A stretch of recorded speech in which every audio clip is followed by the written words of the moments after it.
Good morning DElEd द्वितीय semester के पिछली कक्षा में हम लोगों ने समीकरण के हल के ऊपर चर्चा की थी, यानी कि सॉल्यूशन ऑफ इक्वेशन। आज उन्हीं समीकरणों का हम आगे प्रोसीड करेंगे। आज का हमारा पहला टॉपिक है परिमेय गुणांक वाले समीकरण, यानी कि हमारे समीकरण में जो हमारा चर राशि x होगा उसके साथ जो गुणांक आएगा वो एक परिमेय संख्या होगा। उसके अलावा जितने भी अचर राशि होंगी वह भी एक परिमेय संख्या होंगी। तो ऐसे समीकरणों को हम कैसे हल करेंगे आज उसे हम लोग देखेंगे। यहाँ पे मैं एक उदाहरण दिया हुआ है जिसमें एक समीकरण दिया हुआ है 7/2x plus 3/4 is equal to 6/1। इस समीकरण को हमें हल करना है। इस समीकरण में हम देखते हैं कि यहाँ पे x जो है वो हमारा चर राशि है और बाकी जितने भी परिमेय संख्याएं वो अचर राशि है। सबसे पहले इस समीकरण में हम पक्षांतर करेंगे, यानी कि जो चर राशि वाले पद होंगे उनको हम बाएं पक्ष में रखेंगे और जो अचर राशि वाले पद होंगे उन्हें हम दाएं पक्ष में रखेंगे। तो यहाँ पे हम देखते हैं कि जो हमारा चर राशि वाला पद है वो पहले ही से बाएं पक्ष में है, लेकिन इसी बाएं पक्ष में एक अचर राशि वाला पद है। इसे हम क्या करेंगे, पक्षांतर करके दाएं साइड में ले जाएंगे और जब दाएं साइड में ले जाएंगे तो इसका जो चिन्ह होगा वो चेंज हो जाएगा। पक्षांतर करने के बाद हमारा समीकरण कुछ इस प्रकार का हो जाएगा 7/2x is equal to 6 minus 3/4। अब यहाँ पे हम देखते हैं कि जो हमारा डिनोमिनेटर है यानी कि हर है उसमें जो संख्या आ रही है वो 4 है, 1 है और 2 है। तो जब 2, 1 और 4 का हम लघुत्तम समापवर्त्य लेंगे तो वो 4 आएगा, इसलिए दोनों पक्षों में हम 4 से गुणा करेंगे। तो दोनों पक्षों में जब हम 4 से गुणा करेंगे सभी पदों में, तो पहले पद में जो होगा इस 2 से 4 2 बार में कट जाएगा, इस वाले पद में इसी तरह रहेगा और इस पद में 4 से 4 एक बार में कट जाएगा। यहाँ से 7 का 2 में जब हम गुणा करेंगे तो 14x आ जाएगा, बराबर 6 का जब 4 में गुणा करेंगे 24 आएगा, फिर -3। 24 में से जब हम 3 घटाएंगे तो 21 बचेगा और जब x का मान हम निकालेंगे तो ये हो जाएगा 21/14 और ये 7 से कटेगा, 7 से 21 3 बार में कटेगा और 14 2 बार में। तो इस तरह हमारा जो सलूशन आएगा x इज इक्वल टू 3/2। ये हमारा दिए गए समीकरण का सलूशन या हल कहलाएगा।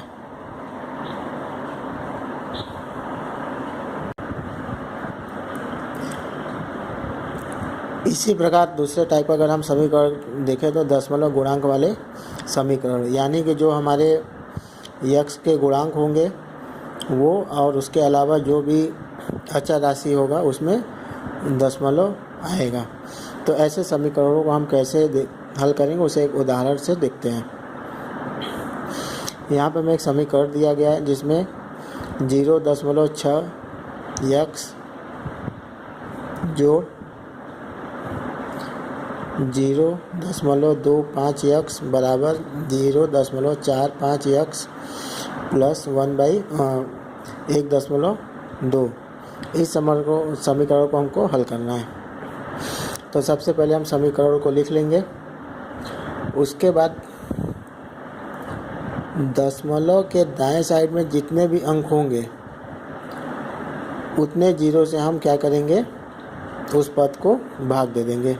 तो यहाँ पे देखते हैं कि दशमलव के बाद एक अंक आ रहा है 6, तो दशमलव को हटाएंगे और हम 10 से भाग दे देंगे। दूसरे पद में देख रहे हैं दशमलव के बाद 2 अंक हैं, 2 और 5, तो इसे हम 100 से भाग देंगे। इसी तरह इसमें भी देखते हैं, दशमलव के बाद 2 अंक आ रहे हैं, तो इन्हें भी हम 100 से भाग देंगे।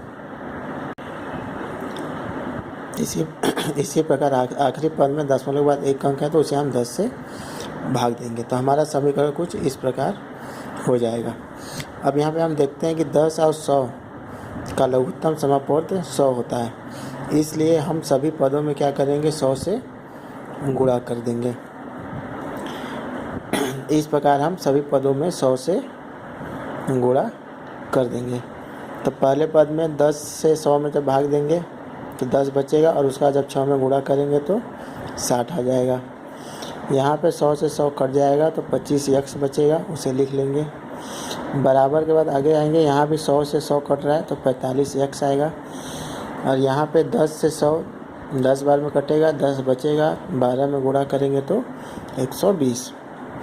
अब हम यहाँ पे पक्षांतर करेंगे, यानी कि जो x वाले पद होंगे उन्हें हम बाएं पक्ष में लाएंगे, और जो हमारे अचर राशि वाले पद होंगे उन्हें हम दाएं पक्ष में रखेंगे।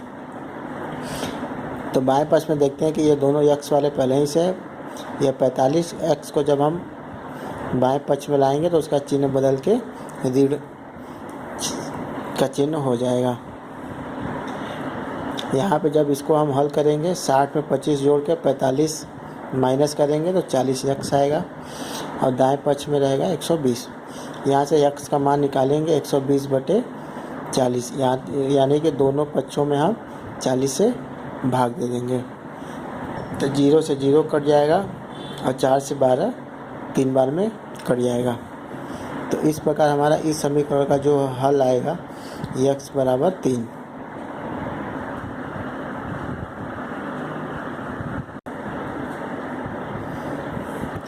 इसी क्रम में समीकरण में एक हमें तीसरे प्रकार की समस्या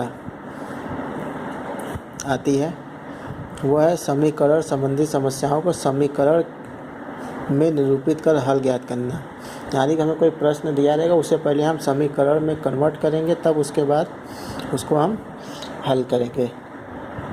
जैसे अगर इस उदाहरण में हम देखें तो यहाँ पे हमें एक प्रश्न दिया हुआ है, एक पिता अपने पुत्र से आयु में दुगना है। 20 वर्ष पूर्व वह अपने पुत्र की आयु से 12 गुना बड़ा था। दोनों की वर्तमान आयु ज्ञात कीजिए। अब इस प्रश्न को अगर हमें हल करना है तो पहले इसे हम समीकरण में कन्वर्ट करेंगे, तब उसके बाद जाके इस समीकरण को हम हल करके उत्तर प्राप्त कर पाएंगे। अगर ऐसे प्रश्नों को हम अगर समीकरण में कन्वर्ट कर लेंगे तो उसके बाद हमारे जो काम होगा वो आसान हो जाएगा, और उसका सलूशन ज्ञात करना कठिन नहीं रहेगा। तो जैसे जैसे प्रश्न में दिया रहेगा उसी तरह एक लाइन बाय लाइन हम इस प्रश्न को प्रोसीड करेंगे और समीकरण में कन्वर्ट करते जाएंगे। तो सबसे पहले लाइन में बोल रहा है कि एक पिता जो है वो अपने पुत्र से आयु में दुगना है। तो सबसे पहले हम मान लेंगे पुत्र की आयु x वर्ष है। तो अगर पुत्र की आयु x है तो पिता की आयु क्या होगी, अपने पुत्र से दुगना। तो पिता की आयु हो जाएगी 2x वर्ष। अब इसी को आगे प्रोसीड करता हूँ, दूसरी लाइन में चलते हैं। तो बोला 20 वर्ष पूर्व, यानी 20 साल पहले की वो बात कर रहा है।